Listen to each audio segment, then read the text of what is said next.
friends, welcome back to my channel. I'm the vintage singer, also known as Jadalyn. As you may have noticed, the vlog was going through some growing pains last week regarding some sound syncing issues. This week, thanks to a friend and viewer, we seem to have that little problem sorted. Also, if you hear my dogs barking, I'm just expecting packages. That's what they're going off about. Also, while Adam is healing from his injuries, you're going to notice that I'm filming more food content than cosplay and singing content because that type of subject is a little bit easier for me to film without as much assistance from the husband TM. Although he might get to appear in more videos as he begins to heal, we'll see. He had an entire segment on the history of Ichiran Ramen for the vlog last week. He was excited to present you, but alas, those sound woes got us. Anywho, if you follow me on Threads and Instagram, you might notice I talk a lot about food that I make for my family. Cooking is a great passion of mine because I absolutely love food. Recently, I was talking about a meal that I made with the byproduct of a roasted chicken. It's called Potsticker soup, and while byproduct doesn't sound too appetizing, I promise you the final dish is. Several of my followers seemed interested in how I made this particular dish, and I happen to have enough ingredients for one more portion. All over TikTok and Instagram, I'm seeing folks talk about a waterless chicken soup. If you've seen one of those videos, you're already ahead of the game. So you're just gonna go ahead and make that kind of roasted chicken. Essentially, you roast a chicken right on top of the aromatics with the lid on in your Dutch oven or roasting pan. As the chicken drippings and the vegetables leach out water and drip into the bottom of your Dutch oven and roasting pan, you're left with a very intense chicken broth. That's a hard word to say. Chicken dripping broth, a bit of a bone broth, if you will. That's exactly what I did with my last chicken. It was a sumac honey mustard seasoned chicken, and I reserved that broth for another application while we ate that chicken for dinner. When you chill it for future use, the chicken fat hardens on top. I don't know if you can see that. And the bone broth underneath turns into a gel. You know those forbidden Jell-O shots, the better than bouillon cubes? That's essentially what this is, but with no additives outside of the natural collagen and connective tissue and all of that good stuff that the chicken has leached into the mixture. This is an incredibly intense flavor. Even my salt-needing disabled potsy self finds it too intense on its own. So I'm going to show you how to utilize this in a way that's not too intense so you get the most out of your chicken bone broth. Okay, so before we get the broth ready, you're going to need a bag of frozen pot stickers, a soy-based sauce like the tare sauce that I made for the chashu last week. You can also use bachans. Bachan. The husband is in the background correcting my Japanese pronunciation. It's grandma's. A newbie. Anyway, you're gonna need some bachan, some chili oil, crisp or not. I don't really like crisp in mine. I know, terrible. And then some sesame oil as well. That's all you need for this particular recipe. Optionally, you can use some scallions on top as a garnish. Basically, this is just a base for however you would like to dress this soup. But you can also use Ling Ling's pot stickers or frozen pot stickers and dumplings from your favorite Asian restaurant or grocery store. Like, it doesn't matter. This is how easy this recipe is to recreate. Okay, so I have my dumplings and we're going to make them exactly as the instructions tell us to. And it's for the amount of broth that I have, we're going to make a portion of about 5. So first things first, you're going to put them in some hot oil to fry.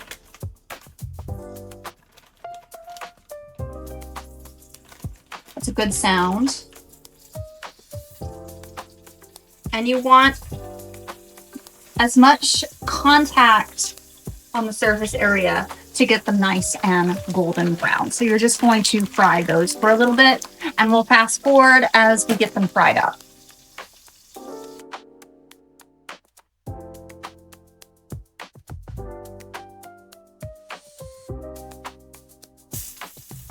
Okay, so those are golden brown. And the next thing you're going to do is you're going to take your bone broth and you're going to put it chicken fat and all right in the center.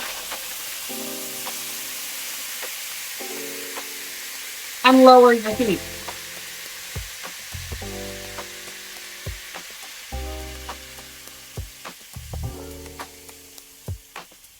Add your water.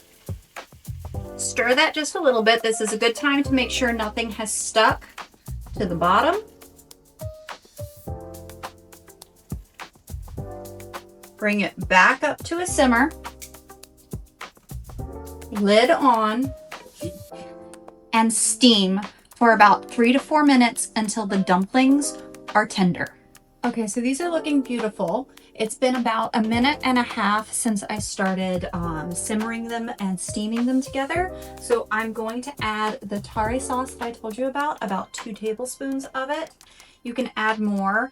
This, because this is also what I cooked my chashu in, has a really wonderful pork broth flavor to it that just makes everything more savory and more unctuous and just delicious. I'm actually gonna add a little bit more. I like more of it. There we go. This is where we're going to add our chili oil. You don't want to add it too soon because you can actually damage the amount of bloom from the pepper. If there's too much heat, it just damages the oil. Honestly, I like it spicy. And then some sesame oil. I love pretty much all things sesame, so I'm gonna put an entire tablespoon of that in. And then grab my tongs, grab my cane, and give that all a good mix. One of my pot stickers is trying to stick to the pot. Shocking, I know. All right, so there's about 1 minute and 15 left on the timer. I'm going to cover these and let them finish cooking, and then I'll get the bowl out. So the dumplings are nice and tender. They're cooked all the way through. If you're a little worried that they're not cooked all the way through, you can always use a probe temperature thermometer. That's the word. And check to make sure they're at about, 160, 165. Anything with mince, you're going to want to be at that temperature for safety. So we're going to just grab these straight from the pot and put them into our serving bowl. I don't know if you can see our serving bowl right now, but I'll show you. It's okay. Oh, they're so nice and tender, just like a good soup dumpling that you get at your favorite Chinese place. And then you're just going to pour the broth right over top and then garnish however you want to garnish. I have to use both hands because I broke my elbow in a ballet accident, not even in a cool way. Like, I don't know, 20 years ago at this point? I was 14. Don't do the math.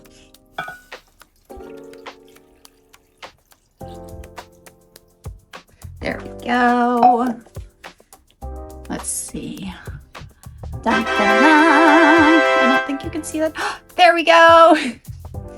This is absolutely delicious. It's so easy to make, and it's a great way to cook in a no waste style. I'm gonna set this down so I don't tip over. I can feel a blood pressure drop is on the way, which is okay. I'm disabled. We do what we have to do. I have postural orthostatic tachycardia syndrome. That's what POTS means. So that's why I have a cane, and that's why I wheel around on my little drafting stool when I'm making these videos for you. So the more you know. But yeah, that's absolutely delicious. Garnish it however you want to garnish it and enjoy. I'm going to find a spoon and take a bite of it really fast before I give it to my daughter, who's been waiting for me to finish the soup for hours. All right. Oh, that's so good. It tastes so much like the soup dumplings that I get over at Shanghai Cuisine, Din Tai Fung, if you have one in your city. Just, it's absolutely delicious and so easy to make. All right, I will see everyone next week. If you've made this recipe, I'd love to hear your thoughts in the comments. I would also love if you had any questions, if I didn't cover anything or you were confused by some of my instructions, because let's face it, I'm a singer, not a professor. I would be more than happy to answer any of your questions. Don't forget to like and subscribe. That's the easiest way to support content creators like myself, is by that like and subscribe. That's how we get opportunities to be able to bring you more content that you like to consume. All right. Peace, love, and high notes, you guys. See you next week. Bye.